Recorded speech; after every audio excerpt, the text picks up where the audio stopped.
Welcome to the Fabulous Fifties and Beyond. I'm Jim Pollard, your co-host with my wife, Janetta. Today we're going to be talking about a very important conference that's coming to the Paducah area. It's an Emergency Preparedness Conference, and I hope that the ice storm woke a lot of you up. And this is one of the things that we're going to talk about, how you can be prepared, how the community can be prepared for any emergency that might come to us. I heard an interesting saying one time at a Red Cross meeting when I went to on preparedness, and it said a lot of people don't realize that, but we in Paducah live on an island, that if we ever have an earthquake and all the bridges are down, we're stuck on an island.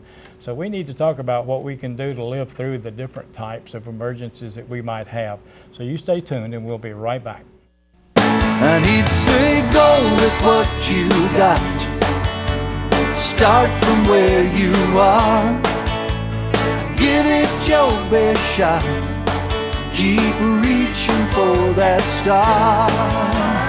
Get in the race, keep your own pace, keep moving and never stop. Just go, go with what you got. Welcome back. Our guests today are Glenda Atkinson from the American Red Cross. You are the Executive Director, I believe, is That's your correct. official title. And Doug Wilson. Doug, you are the Extension Agent. Is For that right? agriculture. For agriculture. Yes. And you're going to talk about emergency preparedness. I'm going to tell you, there's one thing about it. I've always thought if you go to be prepared, you better have food. So I think you're a good man to talk about that. But we're both glad to have both of y'all with us today as we talk about this. We get serious on this show sometimes too and talk about some of the serious things. And to me, preparedness is very serious. And this conference is a 2-day conference. It's going to be held at First Baptist Church, Paducah. And the dates are August 30th and 31st. Now, if I'm correct, they started like 8 o'clock in the morning for registration on that first day, and 8 until 9 is registration. And then there's a lot of sessions. We'll talk about the different breakout sessions and the different things that are going on. But let's start out just kind of in general, who, what, where, when, and how about this conference and what it's going to cover. Either one of you just jump in. You want me to cover that? That's fine. Go ahead.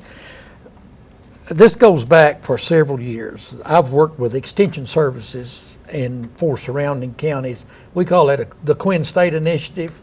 All of these states so far, these regions of every state, Illinois, Missouri, Arkansas, Tennessee, and Kentucky, so far away from our state capitals, that we tried to look at this from a regional approach. And a major factor behind that was the fact that we sat on the New Madrid earthquake fault. Over in Illinois, of course, they've got the Wabash fault. And after going through, and we have done this 2 years, we shifted actually from economic development into, took a different initiative on disaster preparedness.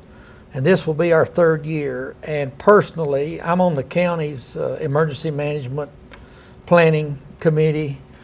And I think the ice storm for us in 2009 was just a dress rehearsal. You know, it's like, this is the kind of things that can happen, folks. Let's get ready. I feel like that McCracken County on a whole was better prepared than most counties because we have been working on this for several years. But we could see lots of problems and people don't stop and think, you know, I need to have a working flashlight. Just make that a habit. Keep that. Have some food handy that's canned, that can just be opened and served cold. And then after the ice storm, so many people would talk about, well, we had a grill in the garage, but we didn't think to use it. And so many things like that. And we just need to get a different mindset because there's a lot of different thought that if the New Madrid quake occurs, and let's don't limit it just to that. We have other natural disasters, such as tornadoes in this part of the country and the ice storm that we went through. But if it occurs in a major metropolitan area like Memphis, if it's further north, St. Louis, you know, where do you think FEMA and the powers that be are going to put their focus? Where the most population is. And we feel like we need to be self-sufficient for anywhere from 3 to 5 days. And prior to going on TV, you were talking about us being an island. I've seen the figures. There are over 100,000 bridges that can be destroyed in a major quake like the New Madrid earthquake affecting the people in this 5-state region. Now, what are we going to do? I just pose a question to you. What would happen if it occurred today and you need to get to Mayfield and all the bridges between here and Mayfield are out? How are you going to get there? I know.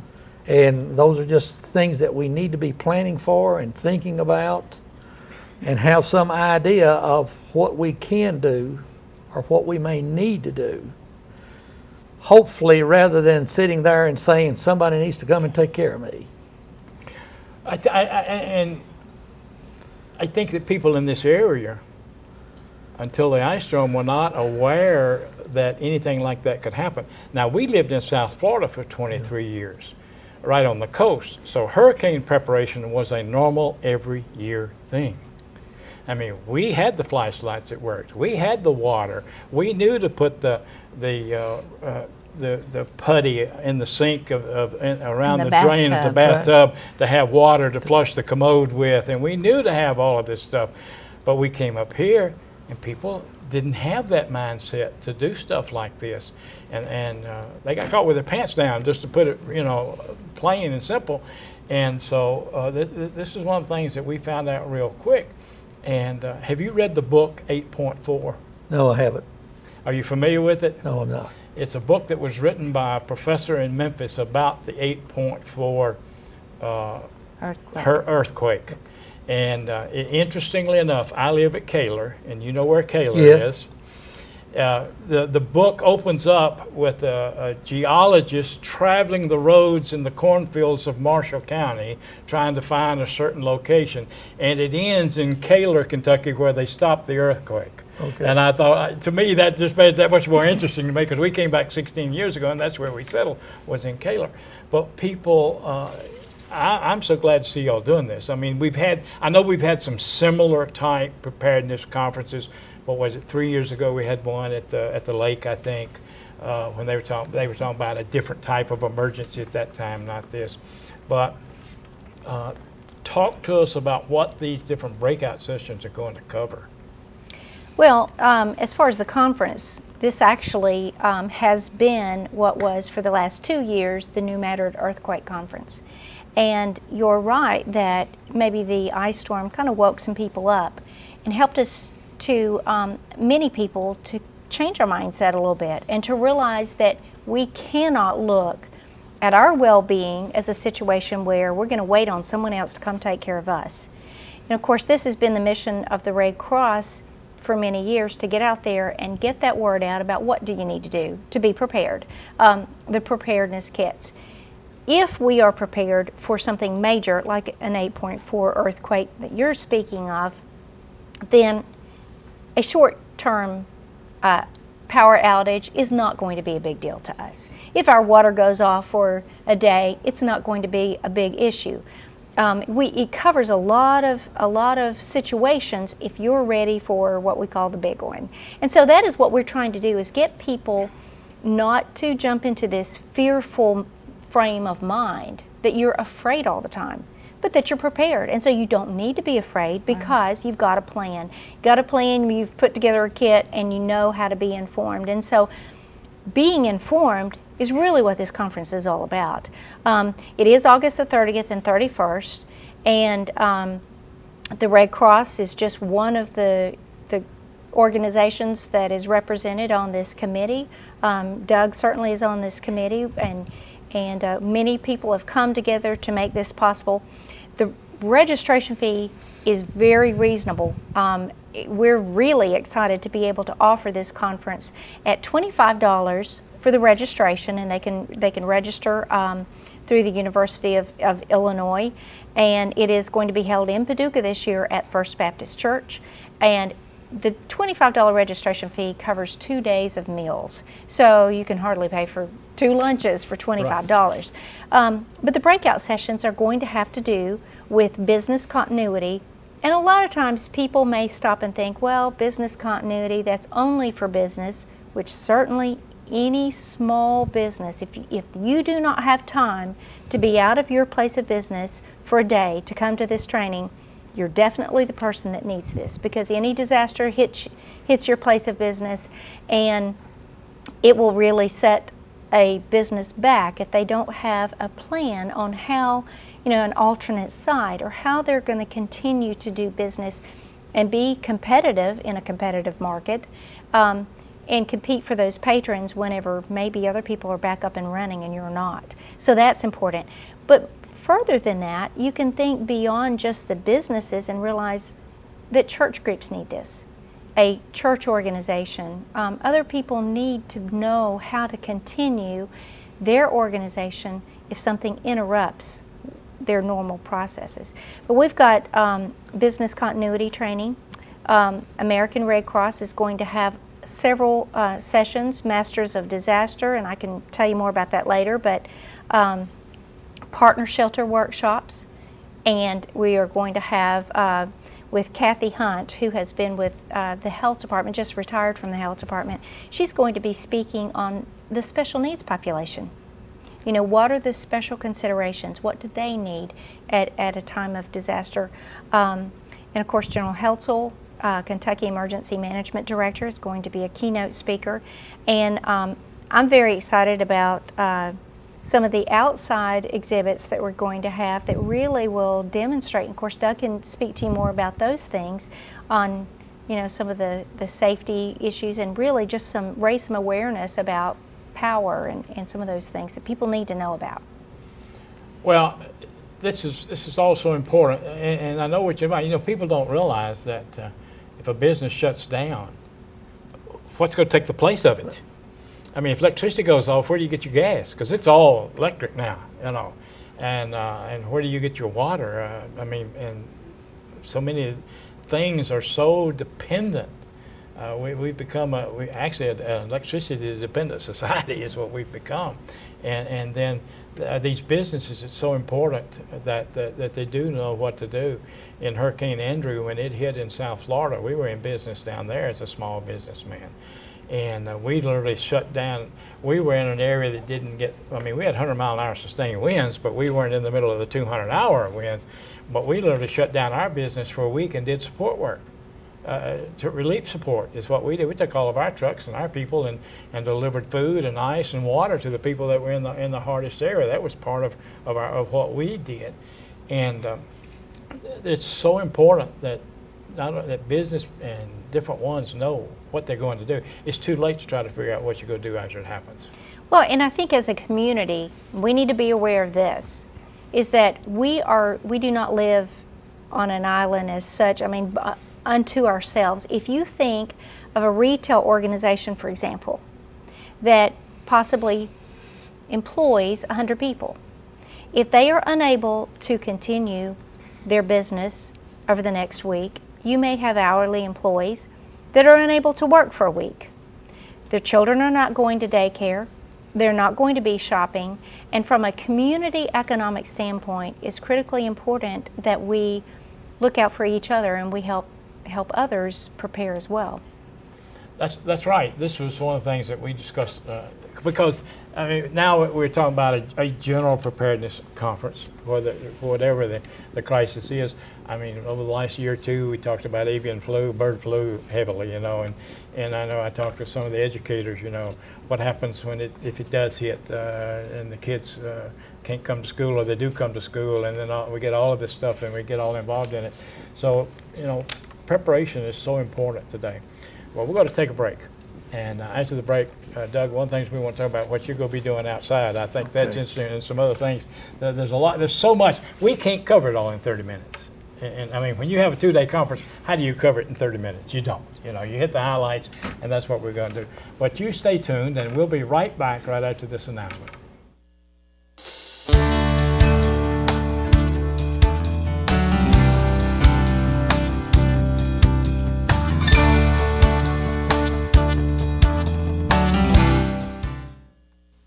We didn't have much to give them. So when they showed up firing them mean looks around the place and staring us down on prices, well, I was angry. Didn't seem to bother my father, though. He had me load another bushel of apples in their trunk. I learned later on that this family was in need. The greatest gift we give, it's in our heart what we believe. way we live. Caring for others. Pass it on.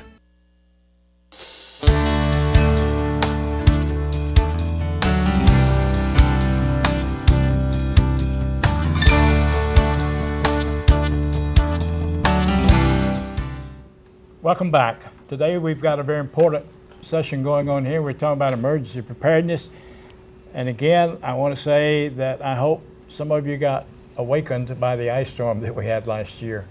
I know a lot of people did, and I hope that we don't grow lax as a result. And that's what happens a lot of times, is that we have this shock, and then we get over the shock of it, and we kind of get lax back into our old ways. So I hope that you haven't gotten that way, that you are paying attention, and that this conference is for anyone, right? Absolutely, Yes. absolutely. Anyone, we do not want people to think that it's just for emergency management, because it is not. We really want to target those people that work with youth. We want to target just the individual that wants to come and learn more about how to take care of themselves as well as their community. When the ice storm hit, of course we were all touched by it, or most of us were anyway. But we have a friend of ours, a good friend of ours, who works at the Benton Electric, and her husband finally took her out of town. Said she just could not stand it.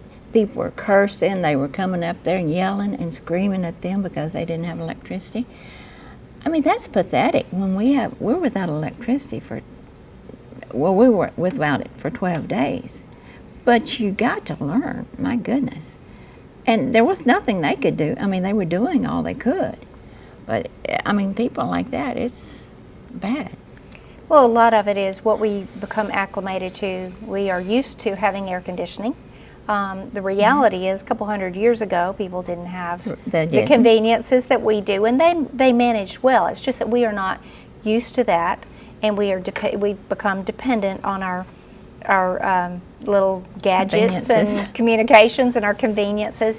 And one thing I try to communicate with people and explain to them is, if they can think about their day, what do you think is essential? In my particular situation, I get up every morning and I have to put in my contacts, because you do not want me on the highway without my contacts. So clearly, I need to have some extra contacts on hand. I need to have some extra contact solution. If people wear dentures, they need to make sure that they've got plenty of denture cream or whatever it is that they use. Medications. If they have a pet that requires certain things, they need to make sure that they think through things for themselves. And I hope that people will come to this conference and learn not just about their individual preparedness, but just learn more about what the hazards are and how do I prepare, so that they really are empowered with a plan to take care of themselves. Let's talk about, in the break we were talking about the community mapping. We didn't get too far into it, but I think that's so important, that, and you talk about what it actually is, because I heard someone, I don't know, on the radio this morning, I don't know whether it was Steve or somebody talking about, said, if nothing else, make it a point, as hot as it is today, to call 5 of your neighbors, because you might save a life in this heat that's going on. And so and that's what that community mapping is, isn't it? Well, are you familiar with that session? I can tell you what I do know. That is not one of the sessions where I'm going to be one of the presenters, but I can tell you what I do know. The concept is this.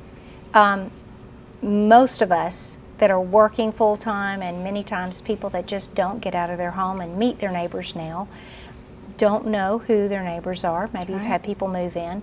But making an effort to meet those folks, find out who might have needs. Who is it in our community that we might need to check on, and being able to at least have some contact information. If there's not a phone, at least you can walk across the street and find out what's going on with someone. So that actually is one of the sessions that I think is going to be very good, and it's Map Your Neighborhood. And certainly that is something for everyone to take advantage of. I think it's going to be a good session. Mm-hmm. Because there are some that will be elderly, there will be some that are disabled, and you find that out when you do that. Right. Well, see, I think you brought up a very good point when you said that this lady, felt abused, whatever. as a society, and I think it's sad, we've gotten to the point that we think we're entitled To all Right. this. Yes, to you're many right. of these things, and stop and forget that they are conveniences, That's right. and that we're really not entitled to them. And you know, who is most responsible for me? That's me. That's right. And if I can use an example, in the ice storm, now I have a PTO drive generator for my home. Well, my 2 daughters and 7 grandchildren came in, and we had the only lights in the neighborhood, and I had purchased radiant heaters to go with our furnace, so we had heat, we had electricity. But then I went to check on some older neighbors, and I felt so good because I went to the door, and because I told my wife, I said, I'm going to go up and see if they want to come down, eat breakfast, take a bath. And the lady said, oh, we're fine. We've got a gas cook stove. We heat with wood. The only thing I really need is a phone. But they come from a generation. Right. It's different. And I was about to say, you two remember the civil defense things that we Yep. went to when we were youngsters in the event of a nuclear attack. And remember, we had the bomb shelters too. And we had that community focus, and we knew about to be aware of other people and older people and those less fortunate or may not be in a position to care for themselves, and we were much more aware of that. Yeah, we found that in Hurricane Andrew. When Well, we were and- taking stuff, you know, we'd come up on the older people and they'd say, "Oh, we're fine. You know, we got some water. Go we give got it somebody food. else." Go give it to somebody else." And others are fighting to get ice or water. You know. And this is a perfect segue into one of the sessions that we are going to have, and this is called Masters of Disaster. The Masters of Disaster session is not just targeted for educators. There are educator kits as well as family kits for this Masters of Disaster segment. But within this segment, we are going to be equipping people with information that is age appropriate. It is for preschoolers all the way, this educator kit is for preschool all the way through 8th grade. The family kits is a little more focused on as a family and as a home how to I prepare, but it also is targeted for young people to help them gain that knowledge and that understanding that sometimes the unexpected does happen, and how are you going to deal with it. We expect this to be a very fun session. For those people that have heard of Jason Lindsay, the science guy, he's has a segment, Hooked on Science. He's going to be, he's got all kinds of fun gadgets and toys, and he's going to be doing demonstrations on, you know, what comes together to make a tornado. He's going to make tornadoes. He's going to have a simulation for an earthquake and what can withstand an earthquake.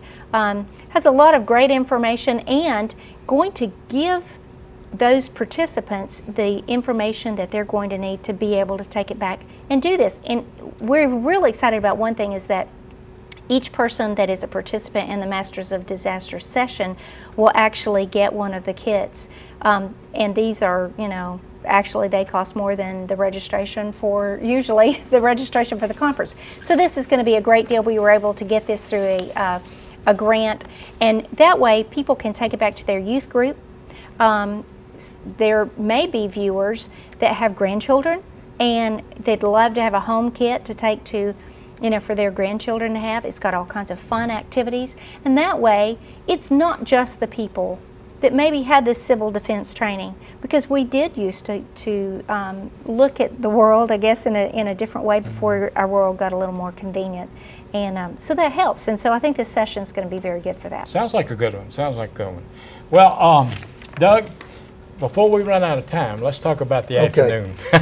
Well, we will have outside demonstrations, and the Kentucky Division of Forestry are going to come in and present chainsaw safety. And this is very important. There's one business in town I'm familiar with, very close to the owner, and they sold 800 chainsaws just following the ice storm. Yeah.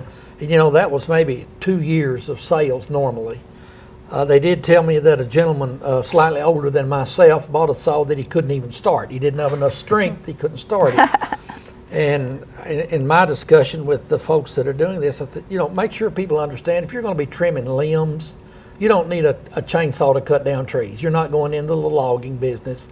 Get a small limbing saw, it's a lot easier to handle. be aware that you need to wear the hearing protection. And a gentleman called me one day to come and look at a tree in his yard. He called back, said, won't be any need for you to come. I cut my foot off with a chainsaw. Oh, no. You know, those, because he was wearing tennis shoes. We'll cover those. The high voltage demonstration is very important. It's my understanding that this spring a young girl, about 8 to 10 years old, somewhere in the south, got into a live power line, lost, I think, limbs, you know, her arm and leg on one side. And people need to be aware that this is not something that you want to play with. And, you know, you always consider every line to be live, you know, and stay away from it. So we'll have that. We will also have people, we have a regional hazmat response equipment stationed here in McCracken County. It will be there anytime that we see the major hazardous incidents with rail or transportation. These folks are the early responders and are prepared and have the equipment. And we'll have that out there. I think also the National Weather Service is going to be there. They've got some excellent things, and most of us just run around blithely, and we're on the southern end of a tornado alley, and you know, fortunately it's gone both ways in the last few years, but a tornado to me can be just about as devastating as anything that we can deal with. Right, and it is very devastating. Well, we're about out of time. And like I said, we can't hardly do much in 30 minutes to cover a 2-day conference. And so we want to encourage you, our viewing audience, to take advantage of this conference that's going to be in our area. Again, it is August the 30th and 31st. It's at First Baptist Church, Paducah. Starts at 8 o'clock in the morning, runs for 2 days, and the fee is $25. That's right. And so we want to encourage you to take advantage of that. And always remember, we encourage you to watch our shows, and remember our show does stream on the internet. You can tell your friends about it, and always use it or lose it.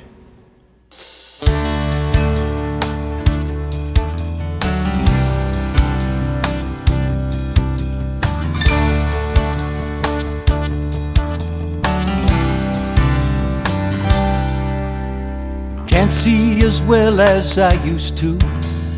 Can't run as far or as fast.